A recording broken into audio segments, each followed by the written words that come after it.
Now, is the majority of a sound designer's work done in pre-production, in actual production, or post-production? Well, I wish that a lot more of it was done in pre-production. It's all last minute, isn't it? Not. Almost all of the sound designer's work is done in post-production. And it's a shame because sound is, film is supposed to be a collaborative medium, and I think when it works really well, it is a collaborative medium.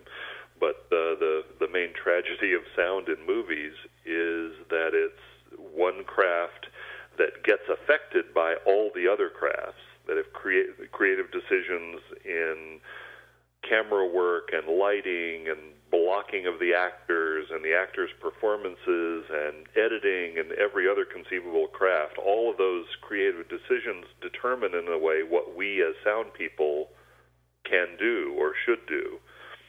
On the other hand, sound is almost never in a position to affect creative decisions in any of those other crafts.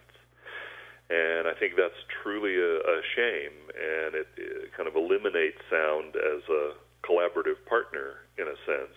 And I think on some of the films that have used sound best, Apocalypse Now springs to mind, there were people very early in the process on that film thinking about sound, experimenting with sound, speculating about sound, and the result of a lot of those experiments and a lot of that speculation wound up affecting creative decisions in other areas. I think of that classic shot of the ceiling fan in Captain Willard's hotel room in Saigon. Yeah. He's lying there in his bed looking up the ceiling fan, and the ceiling fan is turning. And instead of hearing a ceiling fan, you hear a helicopter. Mm-hmm. And the reason you hear a helicopter is because that's what Captain Willard is hearing. That's his point of view. He's reliving all of these experiences he's had in Vietnam. So it's a way for sound to tell you a lot about what's going on in that character's head without ever having to say anything in words about it. He's seeing a ceiling fan, and he's remembering having been in some battle where there was the blades of a helicopter turning. Now, that was one of your first jobs, was it not, Apocalypse Now? Yeah, it's actually the first film I ever worked on. I was extremely lucky. I worked in public radio for many years and did some work in music studios also, and moved to the San Francisco Bay Area in the 1970s, in the mid-70s, and continued to do radio work here in San Francisco and Berkeley, and started thinking about working in movie sound, and finally made a very lucky phone call to Walter Murch, who was editing Coppola's films. And I said, I've never worked on a movie before, but I've done lots of other kinds of sound work at this point, done a lot of recording of sounds, nature sounds, etc., and sound editing for radio dramas, but never worked on a movie. And he said, well, why don't you come down and we'll talk about it. And I went down, and they were to this facility where they were mixing the sound for American Graffiti. Actually, American Graffiti had come out several years before, but it had been released in mono, and they wanted to do a stereo version of it. And so I sat there all day long and watched Walter Murch remix this film that had been mono, the sound had come out of one speaker in the center of the screen, into stereo. And at the end of the day, he said, why don't you write me an essay about what you've seen today?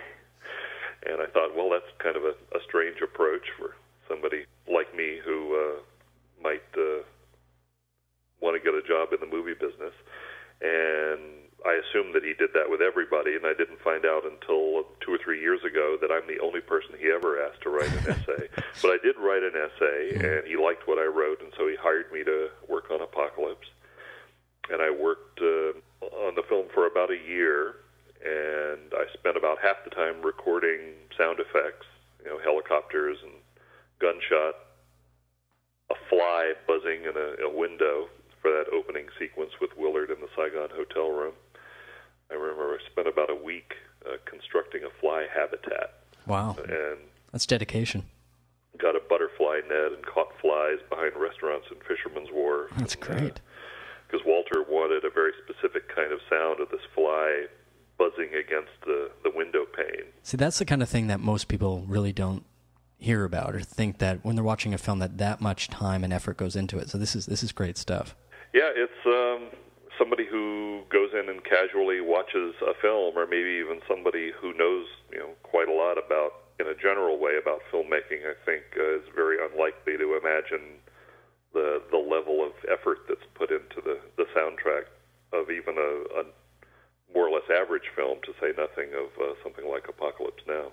Now, where do sound designers usually start? Is it the script? Like, most foundations of a film begin with a script. Do you read the script and start imagining sounds in your head, and then, you come to the director with ideas? How does that work? How do you approach a film when it's first handed to you? Well, on the typical film, if there is such a thing, I read the script, and usually around the time I'm hired is early in post-production, and so there's usually some kind of a picture cut at that point. The movie exists in some form, though it needs a lot of refinement, and so I'll watch that, and we go through what's called a spotting session with the director, and which means we watch the whole movie, typically spend about a day watching the movie, and the director will tell me what he or she thinks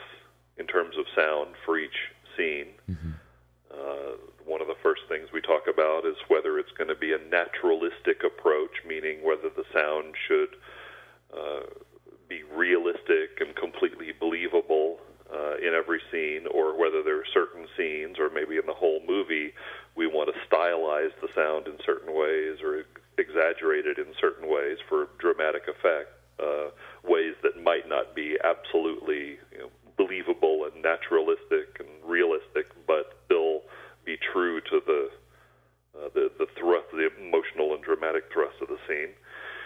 And sometimes we talk about fairly specific things, but usually not.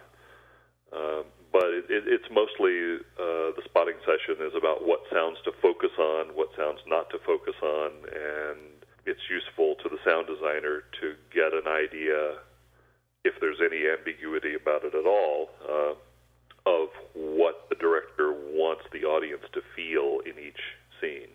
Now, I've always wanted to ask you, can you turn your ears off ever? Are you walking around a mall or an airport and just thinking of sound design ideas? Do you carry a tape recorder with you? Are you always thinking in movies? I don't carry a tape recorder with me as much as I used to. Uh-huh. I do occasionally. And yeah, sure, I'm able to turn my ears off in a sense, uh-huh. quite a bit at the time. Yeah. And when I go see a movie, people often say, well, when you see a movie, aren't you just thinking about sound all the time? And the answer is no. If the movie's any good, I get just as lost in the movie as anybody else does. If I'm not enjoying the movie very much, then I begin to think in technical terms and wonder, well, how did they do that, or why did they do that? But that's only when the movie has lost me dramatically for whatever reason, which may either be the movie's fault or my fault. But yeah, sure, I'm able to turn off my ears occasionally. But I'd say on some level, I'm almost always open to being influenced by a sound and aware of the sound and able to think about how I might be able to use the sound in a certain way. What if I played that sound backwards and played it an octave lower in pitch? Maybe that would go with a certain scene. Thoughts like that. It seems like a lot of several times a day, I have to admit.